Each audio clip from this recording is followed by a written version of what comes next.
Alright, so there's been some big news for the World of Warcraft community because Blizzard has, as you may or may not have already heard, filed a lawsuit against Turtle WoW, which is one of the most popular private servers out there. If you've been following the classic scene, then you know that Turtle WoW is more than just another copycat Vanilla Plus server.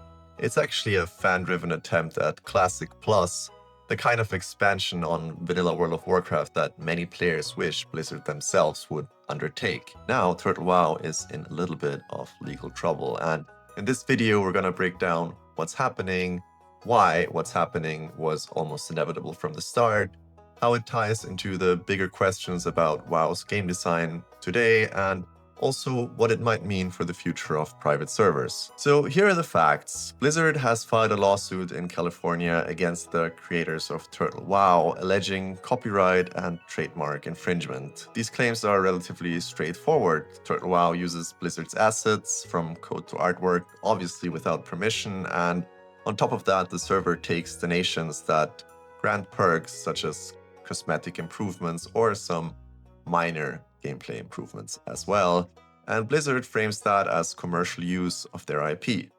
What Blizzard is asking for is an injunction to shut the server down, plus damages. Under US copyright law, those damages could be massive, so while Turtle WoW is still online for now, the lawsuit might potentially cast a long shadow. Why now though? Turtle WoW has been around since 2018. For years, it was a relatively small project with a devoted and passionate following, but in the past year or so, it really blew up, reaching over 40,000 concurrent players across a multitude of different servers, and also drawing YouTube and Twitch coverage, which obviously might have led you here. They've also been teasing a Unreal Engine 5 version of World of Warcraft, and if that's ever gonna see the light of day remains highly doubtful at this moment in time. Once a private server reaches a certain kind of visibility, history shows us what usually happens.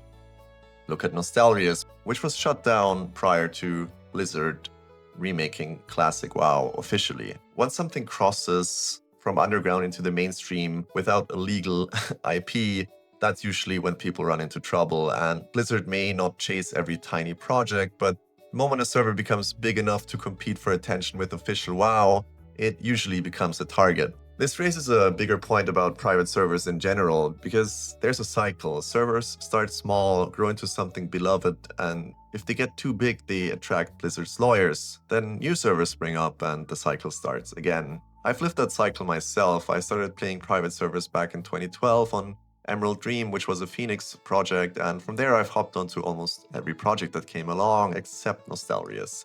Over the years, I've lost at least 8 level 60 characters to servers shutting down, each one disappearing into nothing overnight. But here's the thing, it was never really about standing in Stormwind with a fully geared out character to show off.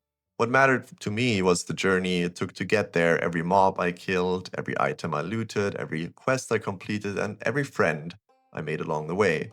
So when people say private servers are a waste of time because they'll eventually be shut down and die, I don't fully agree.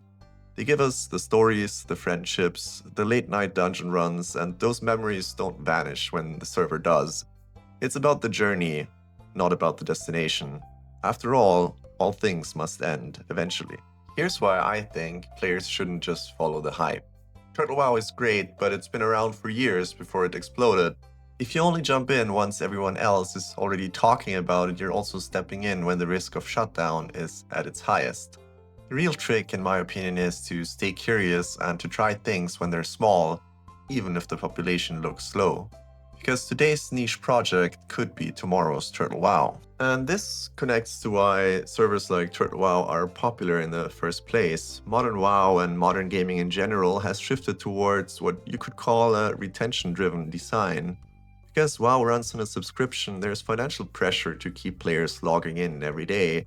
That leads to daily quests, weekly caps, reward tracks, and a steady power creep. It's a drip feed of achievement designed to hook you for the long haul. Old school WoW worked differently. Progress was slower, but it wasn't structured around artificial timers. You didn't log in because of fear of missing out, you logged in because your guild was raiding or because you wanted to explore. The game respected your time differently, even if it demanded a lot of it. Private projects like Turtle WoW try to preserve that older design philosophy while adding some new twists, and that contrast between corporate retention systems and community-driven design is exactly why so many players found Turtle WoW interesting, and why, if you ask me, I find it highly doubtful that we'll get a true Classic Plus experience out of Blizzard. There's simply too many shareholders that they need to placate.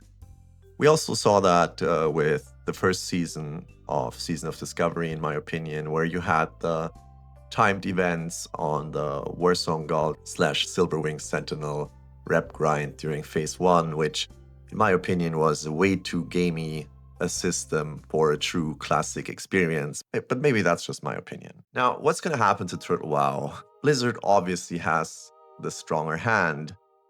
The World of Warcraft client, its assets, its art, they all belong to them, and once money enters the equation, even through donations, it undermines the idea that this is just a hobby project. So where does this leave us? Turtle WoW may survive the lawsuit, or it may eventually face the same fate as other private servers before it, but the bigger lesson is clear. As long as there's demand for an older, slower, community-driven WoW experience, players will keep seeking it out, whether from Blizzard or from fan projects. For now, the best advice that I can give you is to stay curious. Don't be afraid to try smaller servers, don't wait until they're too big to ignore, and remember that innovation often starts at the fringes. After all, if you had been attentive, you could have been playing Turtle WoW for 7 years already, and you might have already gotten sick of it if that were the case. The lawsuit against Turtle WoW is also a reminder of how fragile these communities are and how much they matter to players who feel underserved by official design. Whether Turtle WoW survives or not, it's proof of the passion that keeps Azeroth alive in so many different forms. Whatever the case may be, the lawsuit against Turtle WoW reminds us of one simple truth: nothing in this private server space lasts forever. Servers rise, they fall, and the cycle begins anew. But that doesn't mean that this cycle is something to fear. It's what keeps this corner of the WoW community alive. Every time one project ends, another one will take its place, often smaller at first, rougher and overlooked, but those are the places worth paying attention to. Turtle WoW was once just a name in a long list of private servers, and for years, hardly anyone cared. Trust me, I was there. But because people took a chance on it early, it grew into something unforgettable, and that can happen again, over and over. So instead of waiting for the next big hype train, try things when they're small, be willing to explore even if the population looks thin. That's where discovery happens. That's where community begins, and don't wait around for Blizzard to deliver on a Classic Plus experience that you would enjoy as much as you enjoyed Turtle WoW, because that, in my opinion, is somewhat doubtful at the moment. Whether Turtle WoW survives this lawsuit or not, what it represents won't disappear. A hunger for worlds that move at a slower pace, that value community over checklists, and that give players the freedom to make their own stories. As long as that hunger is there will always be somewhere new to go. The only real question is when that next small project shows up. Are we going to wait for the hype to find it, or will we be brave enough to try it while it's still in the shadows? My personal take on the whole thing is that Blizzard shutting down Turtle WoW might be an indicator for them starting development on Classic Plus. After all, Season of Discovery has quite literally phased out. The few people that Blizzard has working on Classic seem to be alluding to the fact that they're back in the kitchen to cook something new up, as per a tweet of one of the Classic members. What that is or isn't remains to be seen though, so for now, let's just keep our eyes and ears open, and I'll continue to update you as this story unfolds.